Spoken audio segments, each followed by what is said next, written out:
Hello everyone, I am Sunny, your physics teacher. Welcome back to my YouTube channel. Thermodynamics के आज के इस lecture में हम कार्नोट हीट इंजन और कार्नोट रेफ्रिजरेटर के ऊपर बेस्ड चार बहुत अच्छे टेक्निकल न्यूमेरिकल्स को सोल्व करेंगे। तो देखो, फर्स्ट न्यूमेरिकल में क्या गिवन है। मान लो मेरे पास कोई रेफ्रिजरेटर है, ठीक है। ये तो क्या हो गया, सिंक हो गया, और ये वर्किंग सब्सटेंस होगी, और ये हो गया सोर्स, ठीक है। ये कोई क्या है, रेफ्रिजरेटर, ठीक है। सिंक एक तरह से क्या होता है, फूड होता है, फूड इनसाइड रेफ्रिजरेटर। और सोर्स क्या होता है, सराउंडिंग अराउंड रेफ्रिजरेटर, ये हमें पता है, ठीक है। तो देखो, जो सराउंडिंग है आउटसाइड रेफ्रिजरेटर, उसका टेम्परेचर 27 डिग्री सेल्सियस गिवन है, ठीक है। और जो मेरे पास फूड है ना, यहां पे 1 ग्राम वाटर है, 1 ग्राम वाटर, और 0 डिग्री सेल्सियस टेम्परेचर पे है, ठीक है। मतलब सिंक का टेम्परेचर हो गया 0 डिग्री सेल्सियस, ठीक है।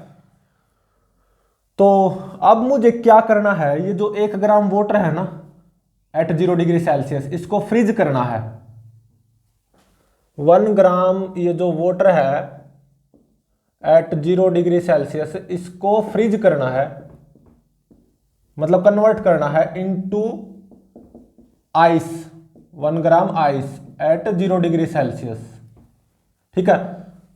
तो इसके लिए मुझे क्या करना होगा, इस 1 ग्राम वाटर ये की जो कि 0 डिग्री सेल्सियस पे, इसमें से हीट निकालनी होगी, Q2 हीट निकालनी मान लो, ठीक है।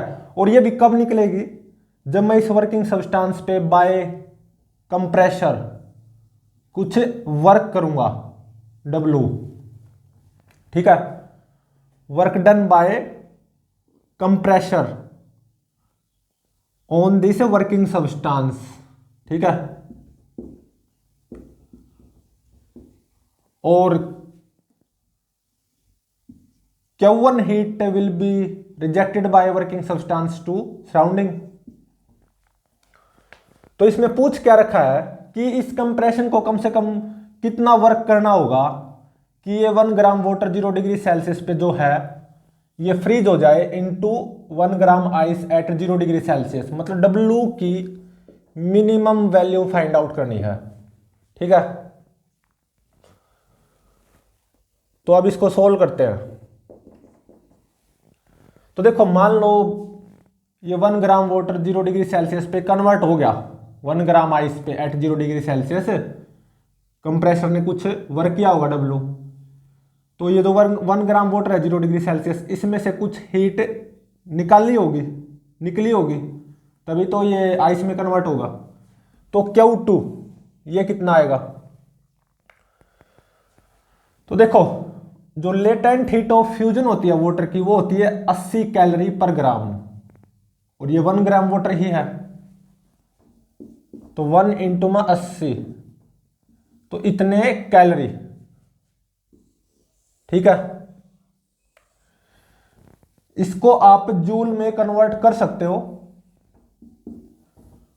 1 कैलोरी कितना जूल होता है, 4.2 जूल होता है ना, तो ये 336 जूल आ जाएगा। मतलब जो ये 1 ग्राम वाटर 0 डिग्री सेल्सियस पे फ्रीज हुआ होगा ना into 1 gram ice at 0 degree Celsius पे, तो इसका मतलब इस 1 ग्राम वाटर से मुझे कितनी हीट निकालनी होगी, पक्का 336 जूल, ठीक है। और ये भी तभी निकलेगी जब कंप्रेसर वर्किंग सब्सटेंस पे कुछ वर्क करेगा। तो अब देखो, यहां पे coefficient of performance of this refrigerator beta, वो क्या आएगी, Q2 बाय W, मतलब 336 बाय में W। और ये मुझे पता है कोई भी रेफ्रिजरेटर हो, उसका जो कोफिशिएंट ऑफ परफॉर्मेंस होता है ना, वो किसके बराबर या उससे कम होता है, coefficient of performance of Carnot refrigerator के बराबर या उससे कम होता है। तो कार्नोट रेफ्रिजरेटर का कोफिशिएंट ऑफ परफॉर्मेंस, अगर ये कार्नोट रेफ्रिजरेटर होता तो coefficient of performance of Carnot refrigerator वो कितना आता बाय यूजिंग फॉर्मूला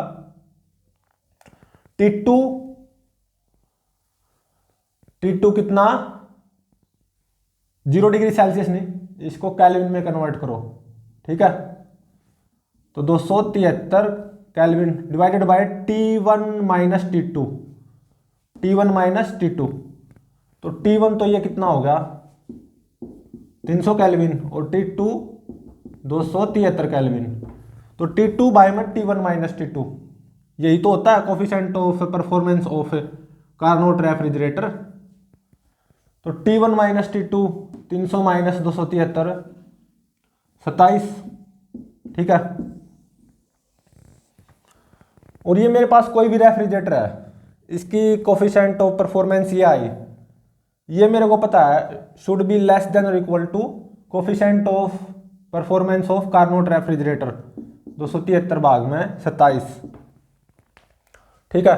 तो यहां से आ जाएगा W must be greater than और इक्वल टू 336 इंटू में 27 भाग में 273, ठीक है। तो यहां से क्या आएगा W must be greater than और इक्वल टू 33.2 जूल, मतलब कंप्रेसर को कम से कम कितना वर्क जरूर करना पड़ेगा इस वर्किंग सब्सटेंस पे 33.2 जूल, तभी ये 1 ग्राम वाटर 0 डिग्री सेल्सियस पे 1 ग्राम आइस में कन्वर्ट होगा एट 0 डिग्री सेल्सियस पे ही। तो W की मिनिमम वैल्यू आ गई 33.2 जूल, ठीक है।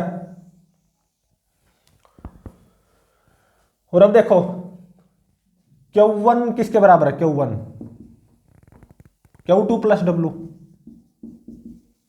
सही बात है। तो यहां से W कितना आ गया Q1 माइनस Q2, और Q2 कितना 336, ठीक है। और W की ये वैल्यू यहां पे पुट कर दो, Q1 minus 336 must be greater than और इक्वल टू 33.2 जूल, तो यहां से आ गया Q1 must be greater than और इक्वल टू 369.2 जूल,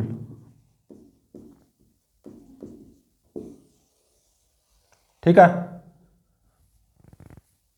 तो जब मैं इस 1 ग्राम वाटर 0 डिग्री सेल्सियस पे इसको मैं 1 gram ice at 0 degree Celsius में कन्वर्ट करना चाहूंगा, तो सोर्स को कम से कम कितनी हीट जरूर रिजेक्टेड होगी, मतलब सराउंडिंग को कम से कम कितनी हीट जरूर रिजेक्टेड होगी 369.2 जूल।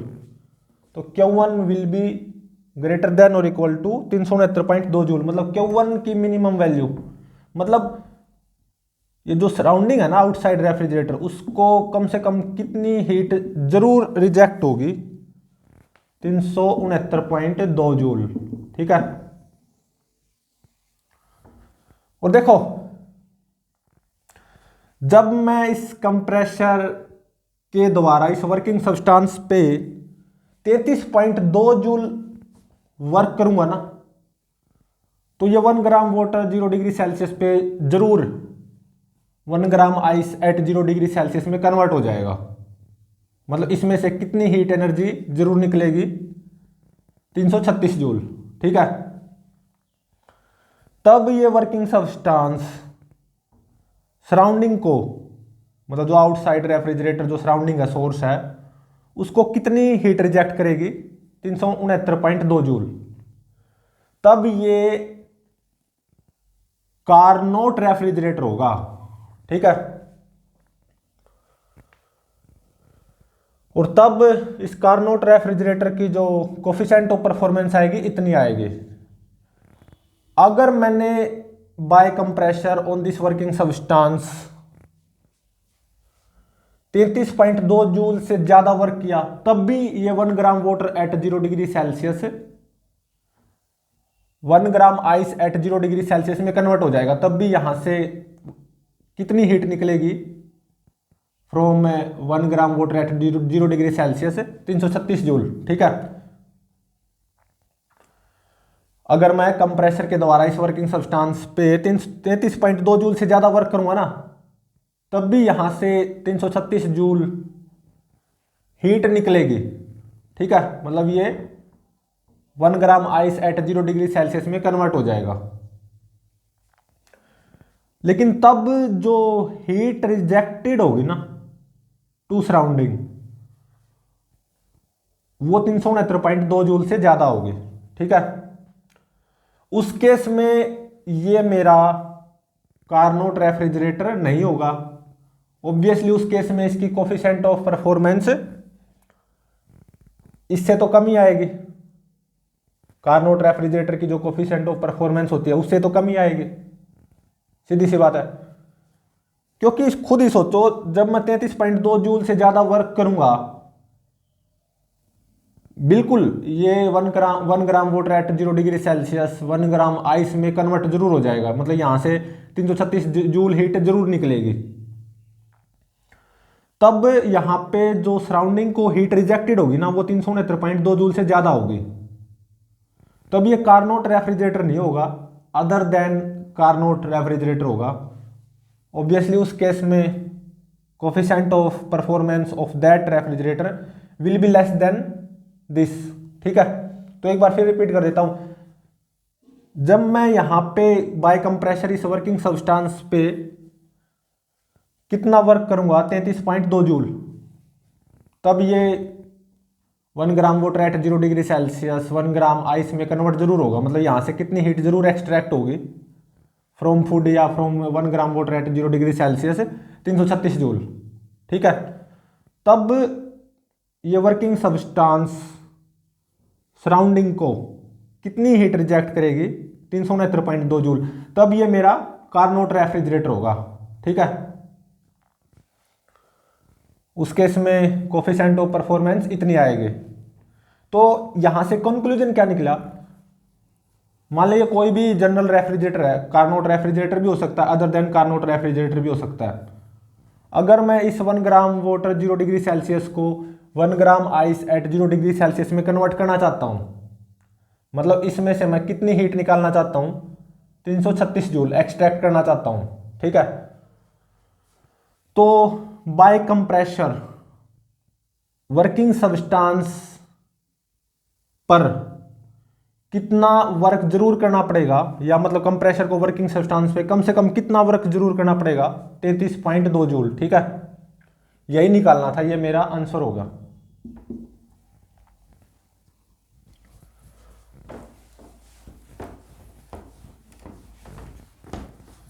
तो अब देखो सेकंड न्यूमेरिकल,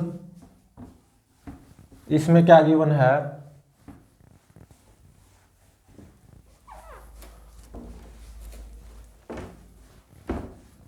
अगेन रेफ्रिजरेटर के ऊपर ही बेस्ड प्रॉब्लम है। सेकंड प्रॉब्लम, यहां पे कार्नोट रेफ्रिजरेटर है। ठीक है, रेफ्रिजरेटर भी कौन सा, कार्नोट रेफ्रिजरेटर।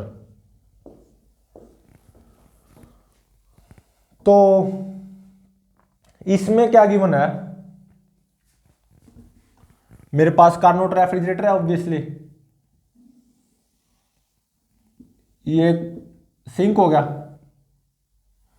इस सिंक का जो टेम्परेचर है ये कितना गिवन है, -10 डिग्री सेल्सियस। ठीक है,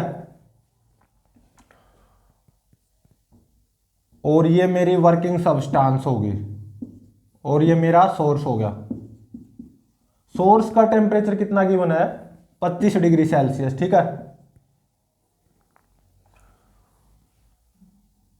और एक तरह से ये जो सराउंडिंग हो जाएगी ना, ये सोर्स जिसका टेम्परेचर 25 डिग्री सेल्सियस है, ये रेफ्रिजरेटर के अराउंड जो सराउंडिंग होती है ना, वो हो जाएगी ना। तो T1 कितना होगा, एक तरह से 273 + 25 298 केल्विन।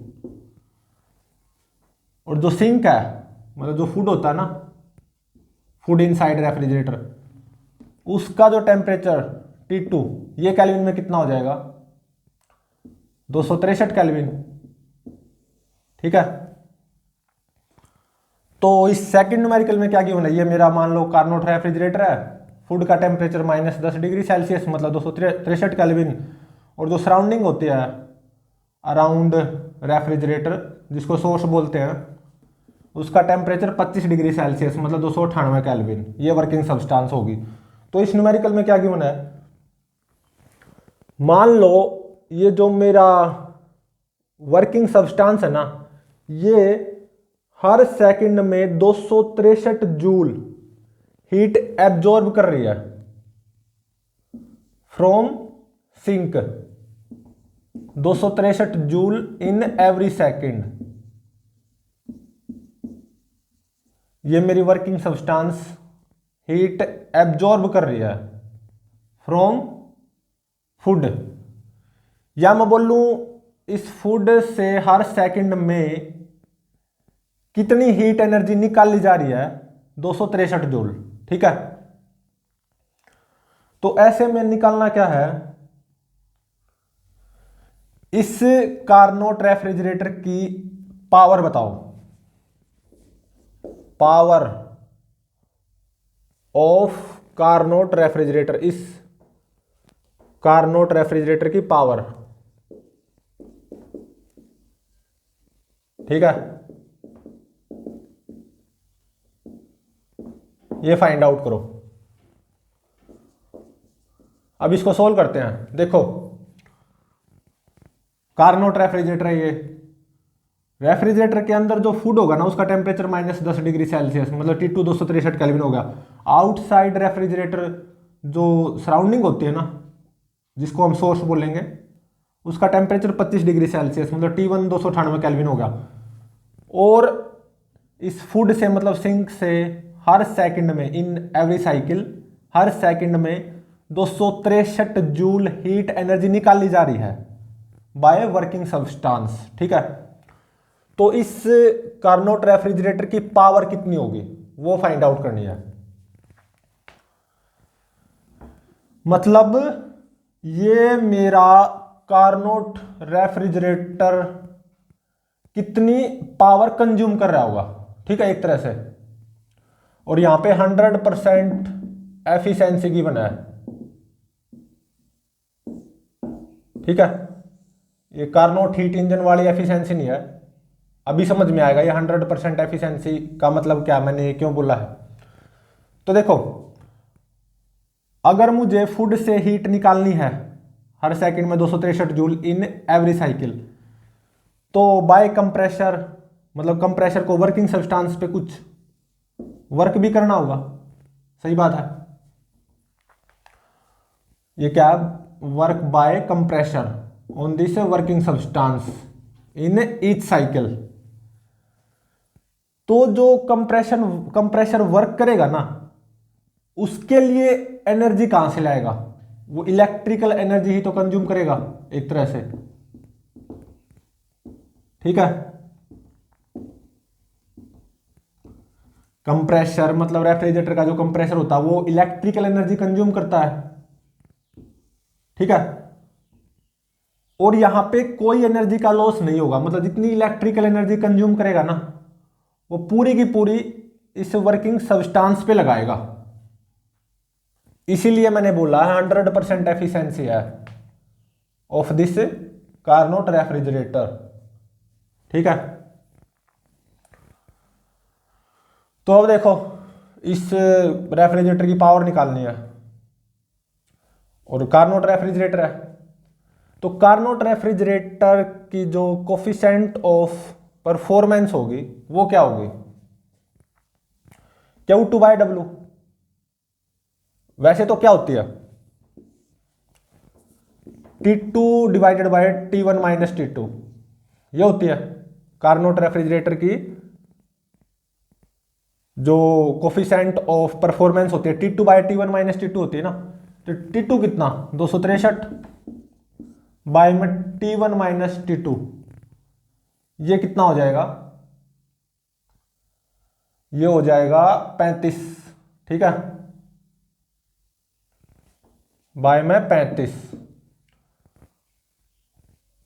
और देखो हर सेकंड में इन ईच साइकिल इस फूड से कितनी हीट एनर्जी निकाली जा रही है, 263 जूल। तो ये एक तरह से Q2 ही तो हो गया, ठीक है। और हर सेकंड में इन ईच साइकिल ये वर्किंग सब्सटेंस सराउंडिंग को मतलब सोर्स को कितनी हीट एनर्जी रिजेक्ट करेगी, Q1। और ये कार्नोट रेफ्रिजरेटर है तो उसकी coefficient of performance T2 bye में T1 माइनस T2, ये मैंने लिख दिया। ये किसके बराबर होगा, Q2 बाय W। तो 263 बाय में W, तो ये W कितना आ गया, यहां से 35 आ गया, 35 जूल। तो देखो ये जो फूड है या जो सिंक है जिसका टेम्परेचर -10 डिग्री सेल्सियस, ठीक है, उससे हर सेकंड में इन each cycle 263 joule heat energy निकाली जा रही है। और ये भी कब निकाली जाएगी, जब मेरा कंप्रेसर वर्किंग सब्सटेंस पे कुछ वर्क करेगा, और वो कितना 35 जूल। तो ऑब्वियसली मेरा कंप्रेसर हर सेकंड में इस वर्किंग सब्सटेंस पे इन ईच साइकिल 35 जूल ही तो वर्क कर रहा होगा, जिससे फूड से हर सेकंड में इन ईच साइकिल ये मेरी working substance 263 joule heat energy निकालेगी। तो power of this Carnot refrigerator वो कितनी आ गई, 35 जूल पर सेकंड। ये मेरा आंसर होगा बस। तो देखो रेफ्रिजरेटर काम कैसे करता है, इलेक्ट्रिकल एनर्जी कंज्यूम करता है, और यहाँ पे 100% एफिशिएंसी गिवन है। ये अलग तरह की एफिशिएंसी है, जो इलेक्ट्रिकल एफिशिएंसी होती है ना वो है ये। मतलब ये जो मेरा रेफ्रिजरेटर है कार्नोट रेफ्रिजरेटर, ऑब्वियसली वो इलेक्ट्रिकल एनर्जी कंज्यूम करेगा। यहाँ पे कोई एनर्जी का लॉस नहीं होगा, वो जितनी इलेक्ट्रिकल एनर्जी कंज्यूम करेगा ना वो सारी की सारी इस वर्किंग सब्सटेंस पे वर्क करेगा, ये मेरा कंप्रेसर, ठीक है। तो ये मेरा जो कंप्रेसर है इस वर्किंग सब्सटेंस पे हर सेकंड में इन ईच साइकिल कितना वर्क करेगा, 35 जूल। तो बस यही इस कार्नोट रेफ्रिजरेटर की पावर होगी, 35 जूल पर सेकंड या 35 वोट, ठीक है। Q1 किसके बराबर आ जाएगा, Q2 प्लस W, 263 प्लस 35, तो ये कितना आ गया 298 जूल। तो हर सेकंड में इन each cycle working substance surrounding को कितनी हीट एनर्जी रिजेक्ट कर रही होगी, 298 जूल, ठीक है।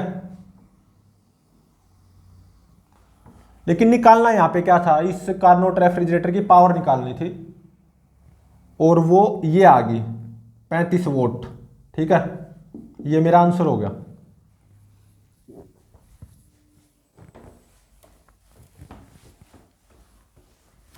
तो अब देखो थर्ड न्यूमेरिकल, ये कार्नोट हीट इंजन पे होगा। थर्ड और फोर्थ न्यूमेरिकल ये दोनों कार्नोट हीट इंजन पे होंगे। फर्स्ट और सेकंड न्यूमेरिकल तो रेफ्रिजरेटर पे था, अब दोनों न्यूमेरिकल कार्नोट हीट इंजन के ऊपर बेस्ड होंगे। तो देखो थर्ड न्यूमेरिकल में क्या गिवन है, मेरे पास एक कार्नोट हीट इंजन है, ठीक है। ये क्या हो गया सिंक, और ये सोर्स, ये मेरी वर्किंग सब्सटेंस, ठीक है। तो जो यहां पे सोर्स का टेम्परेचर है वो कितना गिवन है, 127 डिग्री सेल्सियस, ठीक है। मतलब एक तरह से T1 ये कितना हो गया 273 प्लस 127, 400 केल्विन हो गया ना।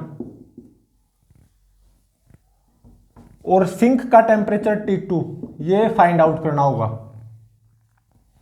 और यहां पे क्या गिवन है, ये जो मेरा कार्नोट हीट इंजन है ना, ये इस सोर्स से हर साइकिल में 1000 जूल हीट एनर्जी एब्जॉर्ब करता है।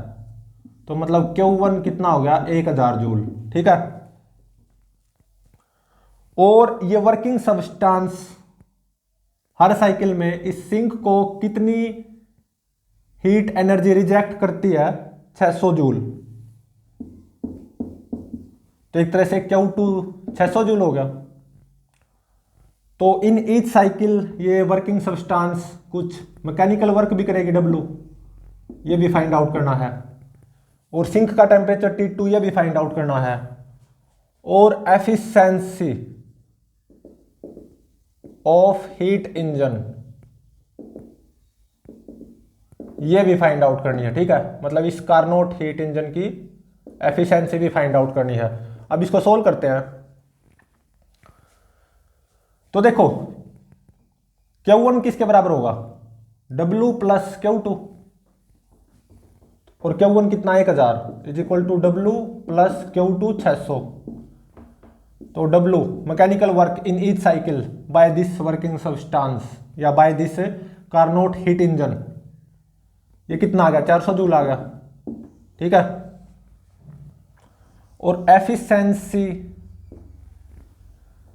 ऑफ एनी हीट इंजन, यहां पे कार्नोट हीट इंजन है, वो क्या होगी, W बाय Q1, सीधी सी बात है। W 400 और बाय में Q1 कितना, 1000। ठीक है। और क्योंकि ये heat engine Carnot heat engine है, तो एफिशिएंसी ये किसके बराबर भी जरूर होगी, 1 minus T2 bye T1। T1 कितना, 400। ठीक है। तो यहां से T2 की वैल्यू ऑब्वियसली केल्विन में आएगी। और ये कितनी आएगी, यहां से T2 की वैल्यू 240 केल्विन। ठीक है।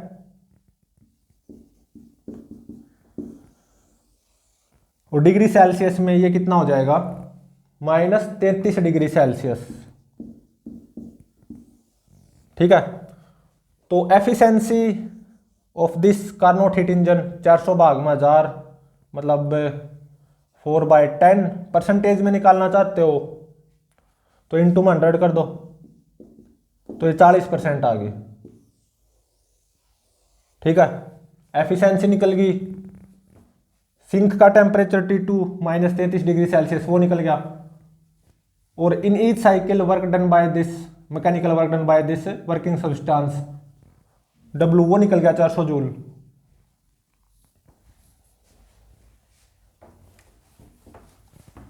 तो अब देखो fourth numerical, again Carnot heat engine के ऊपर बेस्ड है।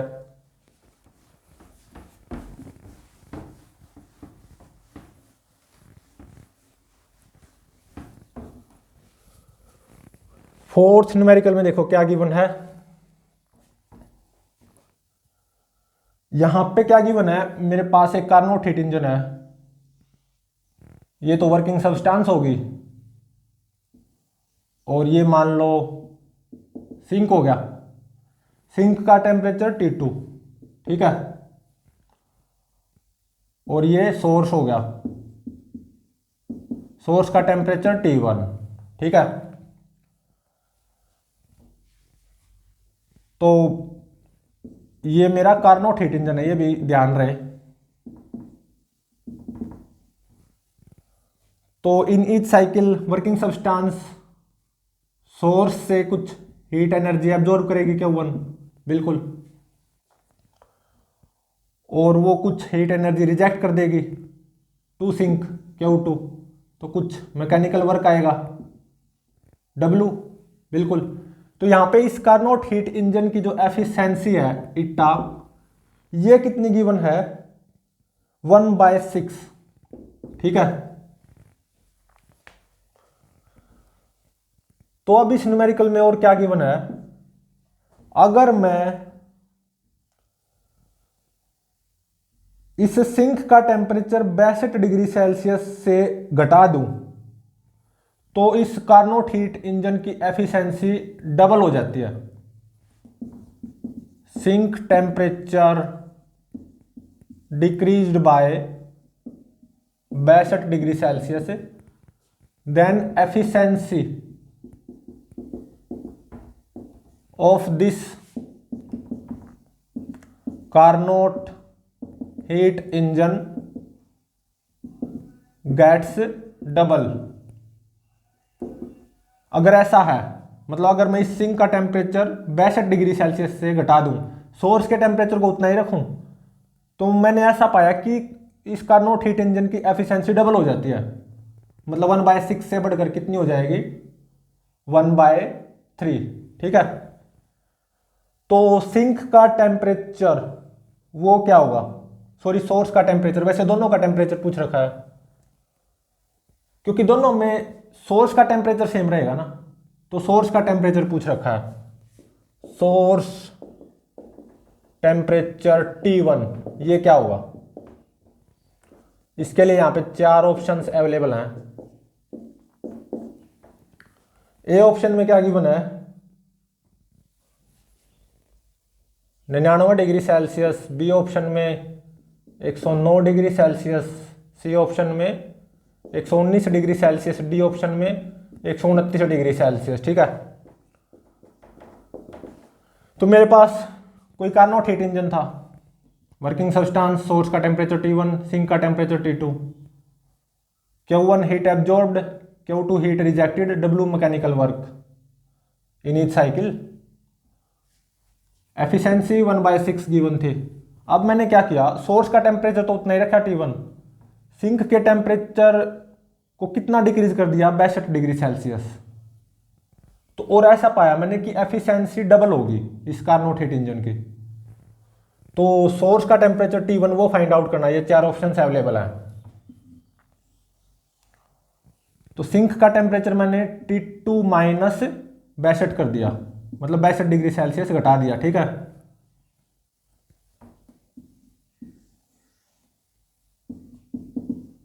सोर्स के टेम्परेचर को मैंने उतना ही रखा, कितना, T1। तो यहां पे भी इन ईच साइकिल ये वर्किंग सब्सटेंस कुछ हीट एनर्जी एब्जॉर्ब करेगी फ्रॉम सोर्स, कुछ रिजेक्ट कर देगी और कुछ मैकेनिकल वर्क आ जाएगा। ठीक है,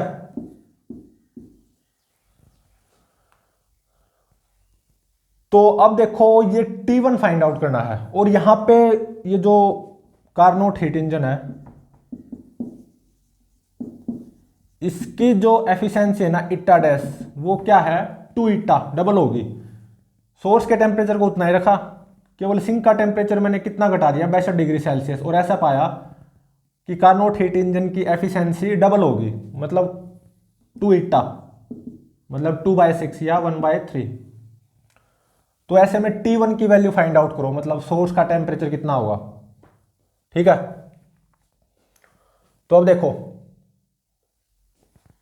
यहां पे ये जो इट्टा है 1/6, ये किसके बराबर होगा, कार्नोट हीट इंजन है, 1 माइनस T2/T1, सही बात है। और इट्टा डैश